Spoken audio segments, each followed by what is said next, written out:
চিনি ভাত না, ভাতের মধ্যে দিচ্ছি চিনি আর দিয়ে দিচ্ছি বিট লবণ। চিনি ভাত, এই গরমে না চিনি ভাত, ইস কি বিট লবণটা পড়ে গেল, একটু তুলে নিই। আর এই দেখো টক দই,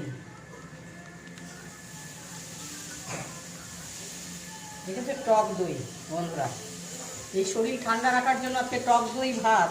কিন্তু সাথে আজকে কী বলেন, একাদশীর জন্য নিরামিষ রান্না, তো সাথে বেগুন ভাজা আছে, পটল ভাজা, আলু ঢেঁড়সের ভাজা, ডাঁটা, এই তো সাথে আছেই। যেটা খাবো না ভাবছি আম, পাকা আম, বাঙি, আর এই দেখো তরমুজ। আজকের দুপুরের এটাই মেনু। কেমন হলো তোমরা অবশ্যই ভালো করে কমেন্ট করে জানাও, সুন্দরভাবে একটা কমেন্ট করে জানাও যে আমার ভিডিও ভালো লাগছে কিনা।